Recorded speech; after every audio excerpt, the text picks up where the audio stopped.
The latest on the New South Wales flood emergency, 3 people have tragically now lost their lives, while another person, a man, remains missing, last seen walking near a flooded roadway south of Grafton. The SES have carried out 177 flood rescues across the state since around this time yesterday. Boy, oh boy. As we go to where there are 153 warnings in place, 40 of those at emergency level scattered all along the north coast. In Sydney, there have been more than 200 calls for help overnight as the rain moves south. We have team coverage for you this morning. Let's go first to 9 reporter Erin Ramsey outside Taree. Erin, good morning to you. You have been surrounded by water there.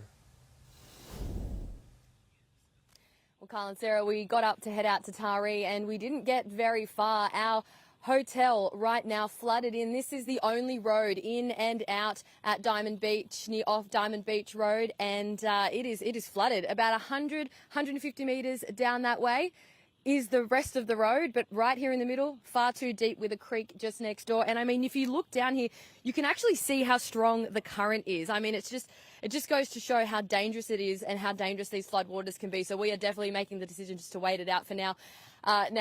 So many others, 50,000 others are also cut off by floodwaters, including the main town of Taree, which we were trying to get to this morning. We had incredibly tragic news. One of the locals there, a local baker by the name of 63-year-old David Knowles, had passed away in floodwaters on his property at Modo, not far from the main town there. He's being remembered by his family as a hero. He was sending rescue crews away to go and help others before coming back for him. And by the time someone could get back to him about 24 hours later, it was too late. Last night, we also had confirmation that a woman in her 60s passed away after her four-wheel drive was swept away in floodwaters near Dorrigo.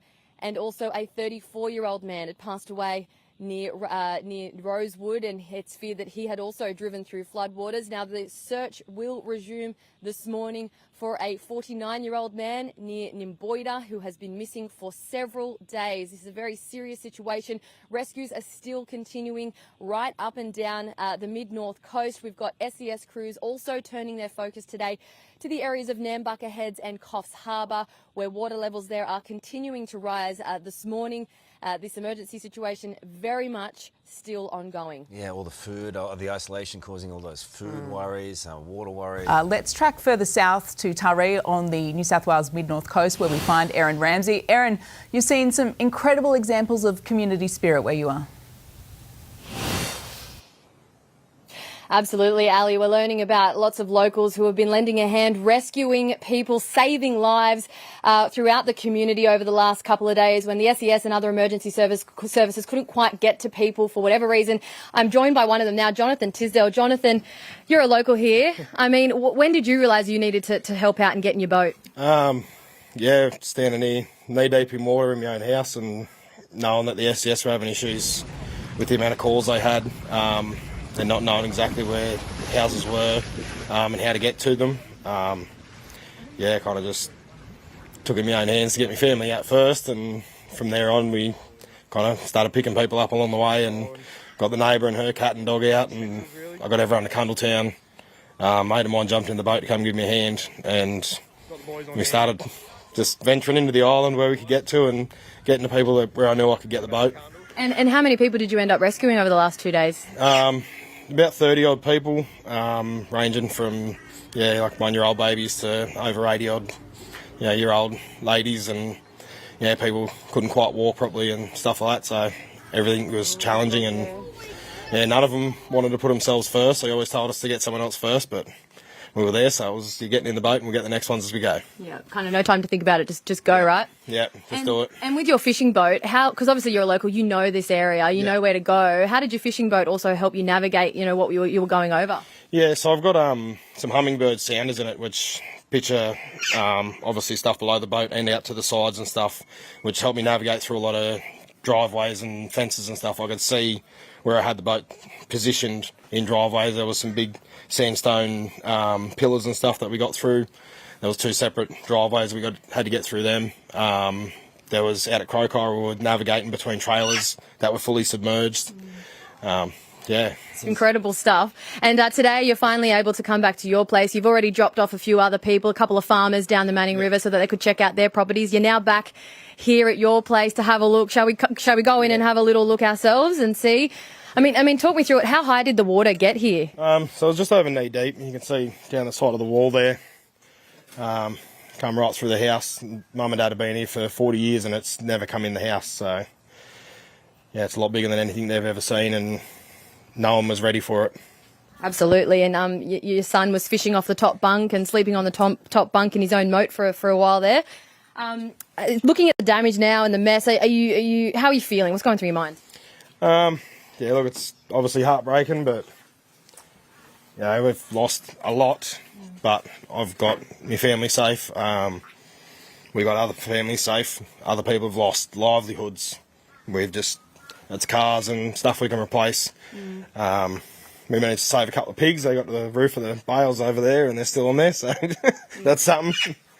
Got to find the positives where we can. Absolutely. So. And what's the plan now? Obviously, it's a while before you'll be able to get in here properly and get cleaning. Yeah, so we're still cut off via road.